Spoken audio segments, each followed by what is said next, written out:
গ্রামে। আসলে আজকে এই জুগিরগাঁও গ্রামের দুটি বিষয় উপস্থাপন করবো। একটি হচ্ছে সুরমা নদীর ভাঙন এবং সাথে পরিবেশ দেখবেন। সুরমা নদীর ভাঙনে বিলীন হয়ে যাচ্ছে জুগিরগাঁও গ্রাম। ইতিমধ্যে অনেক ঘরবাড়ি একদম নিঃস্ব হয়ে গেছে, অনেক মানুষ। তো ভাঙা এখনও অব্যাহত রয়েছে। দীর্ঘ প্রায় ৩০ বছর থেকে এই নদীর ভাঙন অব্যাহত রয়েছে। আপনি দেখেন যে নদীর এপার ঘোড়া এপার ভাঙা, এই তো নদীর খেলা। এটা বাস্তবতা এর প্রমাণ। এখানে বিশাল একটি মোড় নিয়েছে এই নদীটি। এই যে কর্নার দেখছেন আপনারা, এটা সামনের দিকে এগিয়ে যাচ্ছে এবং এদিকে প্রচুর নদী ভাঙছে। তো এখানে পানি যখন এই জায়গায় বাড়ি নেয় তখন কিন্তু ওই জায়গাটা ভেঙে পড়ে। এটা আমাদের সিলেটের কৃতি সন্তান যারা ছিলেন, মরহুম মহেন্দ্র চৌধুরী, সাইফুর রহমান সহ সবাই কিন্তু এখানে এসে পরিদর্শন করে গিয়েছেন। বারবারই আশ্বাস দিয়েছিলেন যে নদী ভাঙন রোধ করা হবে, কিন্তু ফল তেমন একটা আসে নাই। দীর্ঘ পরে কিছুদিন আগে, এখানে কয়েক বছর আগে, প্রায় 100 মিটার মানে 100 ফুটের মতো কিন্তু এখানে কিছু জায়গা কাজ হয়েছিল, এই পাথর পালানো হয়েছিল মাত্র অল্প কিছু জায়গা। এরপর থেকে এখানে আর কোনো কাজ হয়নি। বর্তমান 7 নং মগলগাঁও ইউনিয়নের চেয়ারম্যান হিরণ মিয়া বলেছেন যে এটার বাজেট অলরেডি পাস হয়ে আছে, কিন্তু সেটা গত বছর প্রায় 1.5 বছর আগ থেকে সেটা বলছেন, কিন্তু সেটা কতটুকু হয়েছে সেটা আসলে বোঝা যাচ্ছে না। কারণ কয়েকদিন আগে গেল নির্বাচন। তো আসলে কোন কারণে বলেছেন সেটা কতটুকু বাস্তবতা। আসলে 7 নং মগলগাঁও ইউনিয়নে পড়েছে এটা। এটা 7 নং মগলগাঁও ইউনিয়নের আসলে একদম 1 নম্বর ওয়ার্ডের দিকে, যেটা ফতেপুরের এদিকে কাজ চলতেছে। বিশাল একটি বাজেটের কাজ চলতেছে, প্রায় 100 কোটির উপরে সম্ভবত। সেখানে নদী ভাঙনের রোধের কাজ চলতেছে, ব্লক পালানো হচ্ছে। তখন তিনি বলেছিলেন যে এই পাশের কাজও ওইটার সাথে হয়েছে, কিন্তু এখন পর্যন্ত এর কোনো ফল পাওয়া যায়নি যে এটার সাথে হয়েছে কি না। এখন পর্যন্ত কোনো ধরনের সুরাহা মিলেনি। তা আমরা চাই সংশ্লিষ্ট দায়িত্বশীল যারা আছেন, উপজেলা থেকে শুরু করে একদম মন্ত্রীর পর্যন্ত, আপনারা এই গ্রামটিকে রক্ষা করেন। এখানে রয়েছে জুগিরগাঁও গ্রামের একটি প্রাথমিক বিদ্যালয়, রয়েছে মসজিদ, অসংখ্য বাড়িঘর রয়েছে। যাদের বাড়িঘর চলে গেলে তাদের রাস্তার পার ছাড়া বা রাস্তার পাশ ছাড়া আর কোনো জায়গা নেই, কারণ অনেকেই ইতিমধ্যে রাস্তার পাড়ে থাকেন। তো তাদেরকে বাঁচানোর দায়িত্ব হচ্ছে আপনার, আমার, আমাদের সকলের, যারা দায়িত্বশীল আছেন আপনাদের সকলের।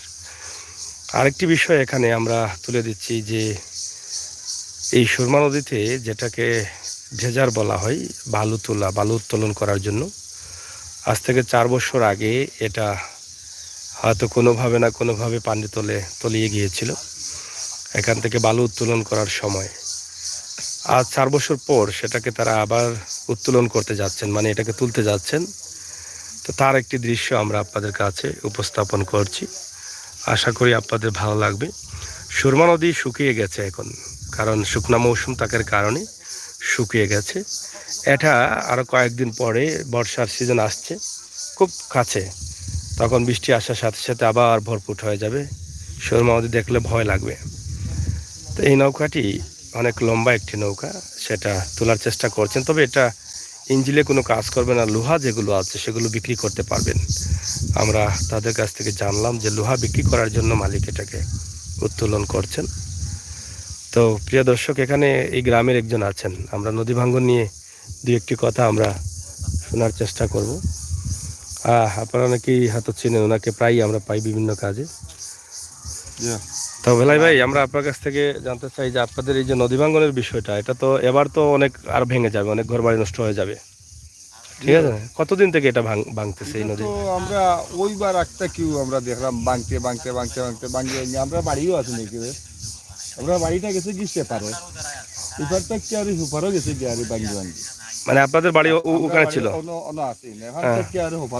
এখন আপনাদের বাড়ির যে জায়গাটা আছে সেটা নদীর ওপারে চলে গেছে?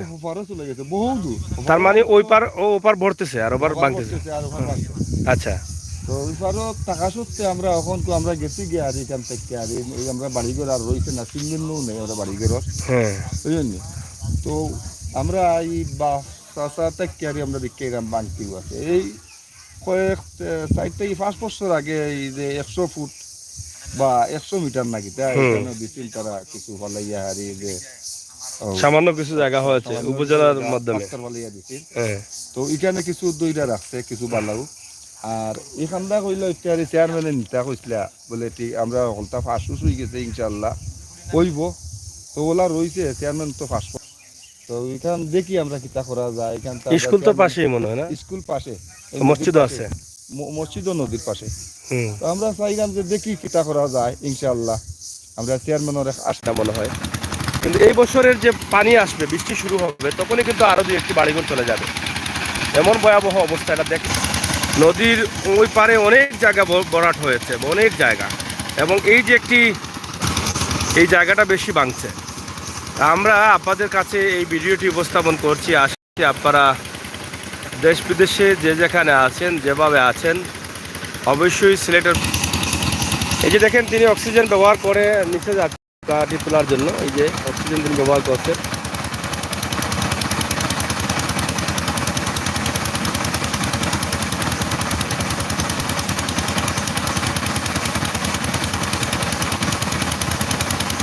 হ্যাঁ, তিনি চলে গেলেন পানির নিচে, এবং কত সময় পরে বের হবে জানি না, তবে হয়তো বা কাজ করতেছেন। আর এখানে আমরা যেটা বলতে চেয়েছিলাম যে নদীর ভাঙন, এটা হচ্ছে মূল কারণ। আর আরেকটি, এই যে আমার পিছনে যে ঘরগুলো আছে সেগুলো অল্পর জন্য বেঁচে আছে, কারণ এই পাথরগুলো পড়া, এই যে পাথরগুলো এখান থেকে কিছু জায়গা পড়েছে, এই জন্য এই ব্লকগুলো দেয়, কিন্তু এই ঘরগুলো বেঁচে আছে, এখান থেকে অনেক ঘরগুলো। তবে এখানকার যে বাচ্চারা আছে এই পরিবারের, তারা কিন্তু ঝুঁকির মধ্যে আছেন। যখন নদী ভরাট হয় তখন পানি থই থই করে, বাচ্চারা পড়ে গেলে অনেক দুর্ঘটনা ঘটতে পারে। এই জন্য এখানে দেখেন তারা অক্সিজেন ব্যবহার করে ভিতরে প্রবেশ করেছেন, নৌকার ভিতরে। তো প্রিয় দর্শক, আজকে এখানে বেশ কয়েকটি বিষয়ে বর্তমানে নদীর অবস্থা এবং পরিস্থিতি, জুগিরগাঁও গ্রাম, 7 নং মগলগাঁও ইউনিয়ন জুগিরগাঁও গ্রামের নদী ভাঙন রোধের দাবি সহ, এই যে এখানে কিন্তু একদম বাড়িঘরগুলো, অনেক বাড়িঘর চলে গেছে, এই বাড়িঘরের জায়গাগুলো আরও ভেঙে যাচ্ছে। এটা যেন দ্রুত একটি ব্যবস্থা গ্রহণ করা হয়, এই বিষয়টি দায়িত্বশীলদের সুদৃষ্টি কামনা করছি।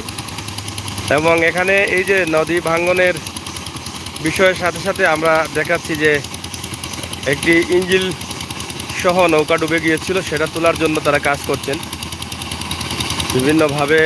সেটা তাদের পরিকল্পনা অনুযায়ী তারা কাজ করে নিচে যাচ্ছেন।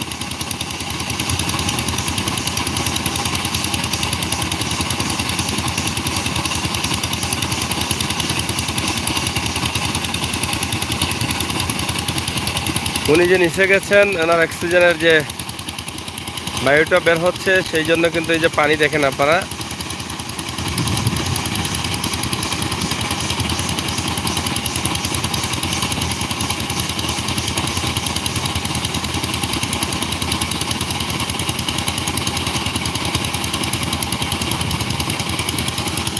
ও পানি কি তাইছে ও পানি, ওখানে মানে বালু যে নৌকা তুলছে ও নৌকা তারা ক্লিয়ার করে, নৌকা তারা ক্লিয়ার মানে বালু যে নৌকা পড়ছে, বালু নৌকা বলছে নৌকা বালু ওরা তারা অক্সিজেন লাগে যিনি পানি নিচে গেছে উনি মানে পাইপটারে বালু তুলিয়া লাগে, বালু দিয়ে বালু দিয়ে।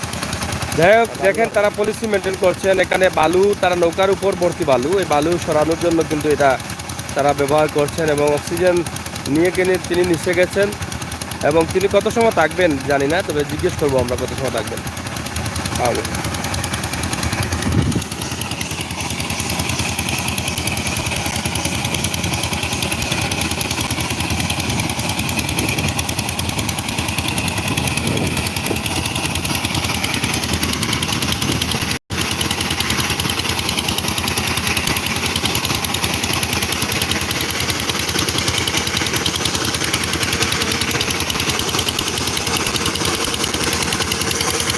ও ভাই সাহেব, কত সময় থাকবা তাই ফাঁড়ির তলে?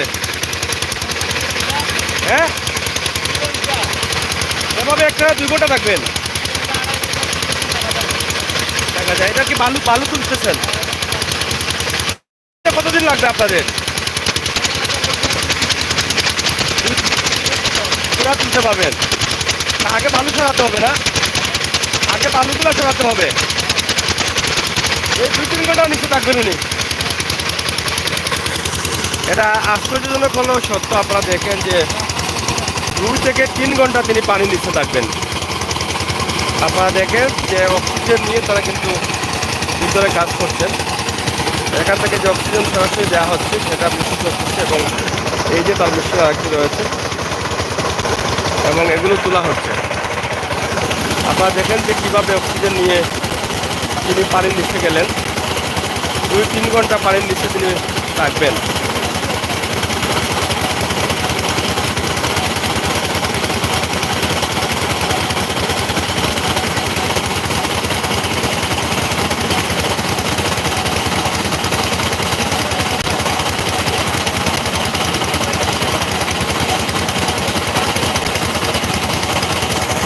এটা হচ্ছে জুগিরগাঁও গ্রাম, জুগিরগাঁও, সিলেট সদর উপজেলা 7 নং মোগলগাঁও ইউনিয়নের জুগিরগাঁও গ্রামে সুরমা নদীতে এটা চলতেছে। এটা আসলে আশ্চর্যজনক হলেও এটা বাস্তব যে উনি অক্সিজেন নিয়ে 2 ঘন্টা, 2.5 ঘন্টা, 3 ঘন্টা থাকবেন পানির নিচে। উনি চলে গেলেন কিছুক্ষণ আগে, আমরা দেখলাম যে পানির নিচে চলে গেলেন।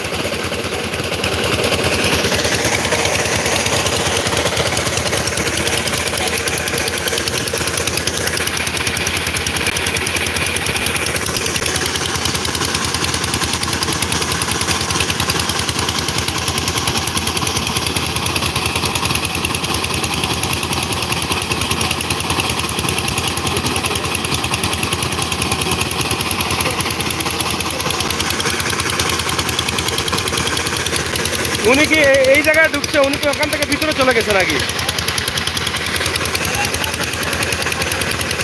মানে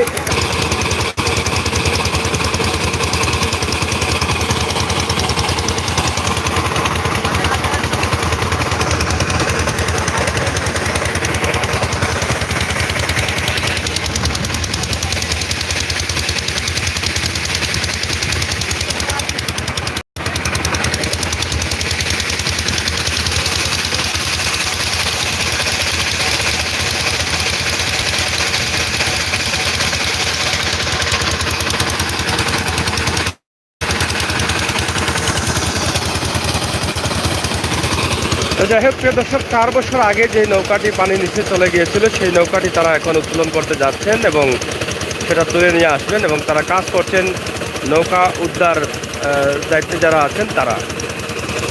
আমরা মাঝে মধ্যে এই নৌকার অবস্থা এবং পরিস্থিতি তুলে ধরার চেষ্টা করবো। আশা করি আপনারা আমাদের সাথে থাকবেন। আমরা আপনাদের জন্য এই ভিডিওটি তৈরি করছি।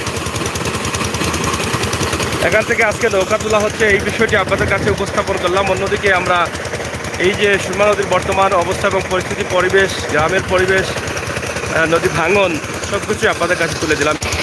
নদী ভাঙন নিয়ে কিন্তু আমরা অনেক কথা বলেছি। এই বিষয়টি দায়িত্বশীলদের সুদৃষ্টি কামনা করছি। এটা জরুরি হয়ে গেছে এখানে একটি মসজিদ, স্কুল এগুলো ঠিকানো এবং এই ভাঙনটি রোধ করা।